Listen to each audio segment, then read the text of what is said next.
মাত্র 21,999 টাকায় 8 256 GB Redmi note 12 পাওয়া যাচ্ছে এখন বাজারে। সিরিয়াসলি প্রাইসটা শোনার পরে মনে হয়েছে এটা one of the best deal right নাও।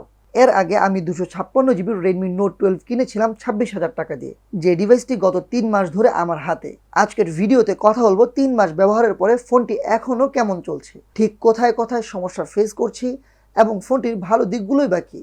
তো ভিডিওটি শুরু করার আগে অবশ্যই দেখে নিন আমাদের চ্যানেলটি সাবস্ক্রাইব করা আছে কিনা। সাবস্ক্রাইব করা না থাকলে অবশ্যই আমাদের চ্যানেলটি সাবস্ক্রাইব করে নেবেন এবং অবশ্যই বেল বাটনটিতে ক্লিক করে নেবেন। বন্ধুরা, রেডমি নোট 12 এর 8 256 GB ভার্সনটি আপনারা পেয়ে যাবেন ট্যাগে। Tag means tech and gadget. এছাড়াও রেডমি নোট 12 এর 6 128 GB ভার্সনটি আপনারা পেয়ে যাবেন 21,000 টাকায়। আর ট্যাগ থেকে মোবাইল ও গ্যাজেট কিনলেই আমাদের সাবস্ক্রাইবারদের জন্য রয়েছে ডিসকাউন্ট। যমুনা ফিউচার পার্কের লেভেল 4-এ রয়েছে তাদের ফিজিক্যাল শপ। দাম সবসময় ওঠানামা করে, তাই রিসেন্ট প্রাইস জানতে যোগাযোগ করুন ট্যাগের ফেসবুক পেজ ও গ্রুপে। এছাড়াও চাইলে ঘুরে আসতে পারেন তাদের ফিজিক্যাল শপ যমুনা ফিউচার পার্কের লেভেল 4 থেকে। ট্যাগ সম্পর্কে বিস্তারিত সকল ইনফরমেশন থাকবে ভিডিওর নিচে ডিসক্রিপশন বক্সে। হ্যালো বন্ধুরা, সবাইকে স্বাগতম তরল প্রযুক্তির ইউটিউব চ্যানেলে। বন্ধুরা, আমাদের চ্যানেলটি এখনও যারা সাবস্ক্রাইব করেননি অবশ্যই চ্যানেলটি সাবস্ক্রাইব করে নেবেন এবং ভিডিওটিতে একটি লাইক দেবেন। তো প্রথমেই কথা বলবো ফোনটির সবচেয়ে ভালো লেগেছে যে দিকটা, অর্থাৎ ডিসপ্লে নিয়ে। ফোনটির ডিসপ্লেটা জাস্ট অন্য লেভেলের। 6.67 ইঞ্চির ফুল এইচডি প্লাস রেজুলেশনের অ্যামোলেড প্যানেল, সাথে 120 হার্জ রিফ্রেশ রেট। আমি নর্মালি ডিভাইসটি দিয়ে প্রচুর পরিমাণে মুভি দেখি, মেসেজিং অ্যাপ ও সোশ্যাল মিডিয়া ব্যবহার করি।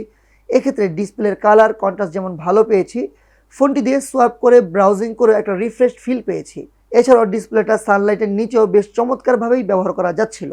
আর পাশাপাশি টাচ রেসপন্সটাও বেটার মনে হয়েছে। সো সব মিলিয়ে রেডমি নোট 12 এর ডিসপ্লেটা value for money deal. Design নিয়ে বললে আমি ফোন খুব যত্ন করে ব্যবহার করি এবং এই কয়েকদিনের ব্যবহারের পরেও কিন্তু ফোনটি নতুনের মতোই আছে। যদিও ফোনটির ব্যাক পার্টটা ও সাইডে পুরোটাই প্লাস্টিক বিল্ড, তাই কোথাও একটু ঘষা খেলেই দাগ পড়ে যাওয়ার ভয় থাকে। বাম পাশে পাচ্ছেন সিম ট্রে, যেখানে 2টি সিম ও মেমোরি কার্ড একসাথেই ব্যবহার করতে পারবেন। তবে এখানে নেটওয়ার্ক ও কানেক্টিভিটি ইস্যুতে মাঝে মাঝে সমস্যা ফেস করতে পারেন। আমি যে সিমটা ব্যবহার করি সেটা দিয়ে একদম নিচ তলায় নেটওয়ার্ক কম পায়। ফোনটির আরেকটা নেগেটিভ দিক হচ্ছে ফোনটিতে নেই স্টেরিও স্পিকার। সাউন্ডটাও একদম খুব লাউড না। বাসার ফ্যানের শব্দ থাকলে এই ফোনের স্পিকারে সাউন্ড শুনতে প্যারা খাবেন। তবে ফোনটি ওজনে বেশ হালকা, মাত্র 184 গ্রাম। এক হাতে আরামে ব্যবহার করা যায় আর হাতে নিয়েও প্রিমিয়াম একটা ফিল আসে।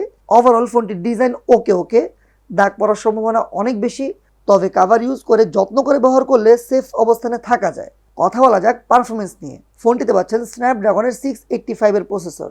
ফোনটি পাবেন 464, 4128, 6128, 8128 ও 8 256 GB এই কয়েকটি ভার্সনে। স্টোরেজ হিসেবে পাচ্ছেন UFS 2.2। ফোনটিতে MIUI 14 বেসড অ্যান্ড্রয়েডের লেটেস্ট ভার্সন অ্যান্ড্রয়েড 13 পাচ্ছেন। পারফরমেন্স নিয়ে বললে ডিভাইসটি দিয়ে আমি ম্যাক্সিমাম টাইমে স্ক্রিপ্ট লেখা, মেসেজিং অ্যাপ ব্যবহার করা, ফেসবুক মেসেঞ্জার, ট্রাভেল টাইমে গান শোনা ও টুকটাক প্রোডাক্টের ছবি তোলার কাজ করেছি। প্রতিদিনের এসব ইউজে ফোনটি একদম স্মুথলি চলেছে। তবে যখন অতিরিক্ত মাল্টিটাস্কিং করেছি তখন ফোনটি একটু স্লো পারফর্ম করেছে। যেমন ধরুন আপনি একসাথে অনেকগুলো ডাউনলোড করে সাথে সাথে ব্রাউজ করছেন, তখন দেখবেন ফোনটা একটু স্লো করে। এছাড়াও নর্মালি আমি 120 হার্জ রিফ্রেশ রেটে ফোন ব্যবহার করি, এক্ষেত্রে আরামেই ফোনটা চলে। তবে নর্মাল 60 হার্জে একটা সমস্যা ফেস করেছি যে সোয়াইপ করলে একটু কেঁপে আসে। ইউআই নিয়ে বললে ইউআইতে অ্যাড আসে, যেটা বিরক্তির কারণ। তবে দাম বিবেচনা করলে কিন্তু অ্যাড মেনে নিতে হবে। এছাড়াও অ্যাপ ওপেনিং স্পিড মাঝে মাঝে স্লো করেছে। ফোনটির ওয়াইফাই নেটওয়ার্ক কানেকশন স্পিড অনেক দূর থেকেও ভালো পেয়েছি। এছাড়াও বাইরে যখন ফোনটি ব্যবহার করেছি তখন কিছুটা হিটিং ইস্যু পেয়েছি। ওভারঅল যারা রেগুলার ইউজার তাদের জন্য এই ফোনটির পারফরমেন্স বেস্ট। তবে যারা হেভি ইউজার তারা এই ফোনটি নিয়ে প্যারা খাবেন। কথা বলবো গেমিং নিয়ে। ডিভাইসটি দিয়ে পাবজি, অ্যাসফাল্ট 9 খেলেছি, যেখানে আমি আসলে হেভি গেমার না। আমার জন্য মোটামুটি স্মুথ ব্যালেন্সডে আরামে খেলেছি। এছাড়াও ওভারহিটের একটা ইস্যু ছিল। কথা বলবো ব্যাটারি ব্যাকআপ নিয়ে। ফোনটিতে পাচ্ছেন 5000 mAh এর বিশাল ব্যাটারি। বক্সে পাবেন 33 ওয়াটের ফাস্ট চার্জার, যেটি দিয়ে ফোন বন্ধ রেখে চার্জ দিলে 1 ঘন্টা 10 মিনিটেই ফুল চার্জ হয়ে যায়। ওপেন করে চার্জ দিলে 1 ঘন্টা 20 মিনিটের মতো লাগে চার্জ হতে। একবার চার্জ দিলে 120 হার্জ রিফ্রেশ রেটে হেভি ইউজে 6 ঘন্টার মতো স্ক্রিন অন টাইম পেয়েছি। এছাড়াও নর্মাল ইউজে আরামেই সকাল থেকে রাত চলে যায়। তবে একটা বিষয় লক্ষ্য করেছি, আপডেট দেওয়ার পরে ব্যাটারি ব্যাকআপটা একটু কমে গিয়েছে। তাই আমি সবার কাছে অনুরোধ করব আপডেটটা একটু তাড়াহুড়া করে না দিয়ে ফেসবুকের গ্রুপগুলো কিংবা আমাদের কাছে জিজ্ঞাসা করে আপডেটটা দেন, এবং আপডেট দেওয়ার পরে কি অবস্থা সেটা জানার পরে আসলে আপডেটটা দেওয়া উচিত। কথা বলবো ক্যামেরা নিয়ে। ফোনটির রেয়ারে পাচ্ছেন 3টি ক্যামেরা, যেখানে প্রাইমারি সেন্সরটি 1.8 অ্যাপারচারের 50 মেগাপিক্সেলের সেন্সর। এছাড়াও পাচ্ছেন 2.2 অ্যাপারচারের 8 মেগাপিক্সেলের আলট্রা ওয়াইড ও 2.4 অ্যাপারচারের 2 মেগাপিক্সেলের ম্যাক্রো লেন্স।